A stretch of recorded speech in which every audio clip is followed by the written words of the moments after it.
സമയം വൈകുന്നേരം 6 മണിയാവാറായി. ഞാനിപ്പോൾ കിടക്കണ അവിടെ കുട്ടാപ്പി എന്നും എൻ്റെ കൂടെ കിടക്കില്ലെങ്കിൽ നമ്മൾ കാണുന്നവിടെ ഈ സോഫയിലൊക്കെയാണല്ലോ കിടക്കുന്നത്. അപ്പോൾ അവനെ കാണാനില്ല, തിരഞ്ഞുകൊണ്ട് നടക്കുകയാണ് കേട്ടോ.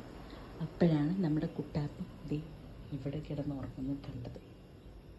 അവന് സോഫയിൽ ബെഡിൽ അങ്ങനെയൊക്കെ കിടക്കുകയുള്ളൂ.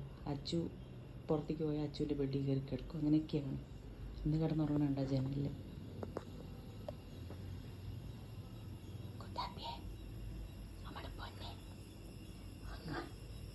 ഇവിടെ കിടന്നുറങ്ങണേ. അത് ഇക്ക പുറത്ത് പോയായിരുന്നു കുറച്ച് നേരത്തെ. അപ്പം അങ്ങനെ ഇക്കാനെ നോക്കി ഇവിടെ അങ്ങനെ കിടന്നുറങ്ങിയത്. അങ്ങനെ ഒരു ചെക്കനുണ്ടാ വാപ്പ സ്നേഹം. നമ്മുടെ ചൊത്തി ഒന്നിന് താഴെ വീഴരുതിട്ടോ. അത് കാലും വാലൊക്കെ താഴെയാണ്. വാല് മേലേക്കെറ്റി വെച്ചോളൂ. സ്വസ്ഥമായി ഉറക്കും. ഇവിടെ നല്ല കാറ്റുണ്ടല്ലേ, പിന്നെ തണുപ്പും കാറ്റും. കുഞ്ഞുമണി കബോർഡിനകത്ത് കിടന്ന് ഉറങ്ങുന്നുണ്ടാവും. പുറത്തേക്ക് ചാടരുതിട്ട് പിന്നെ ചൊത്ത് ഒന്നിച്ചോളിട്ടാ. ഇവിടെ ചുഞ്ചിരിപ്പിന്ന് ഒന്നിച്ചോളിട്ടാ നോക്കണേ കേട്ടോ.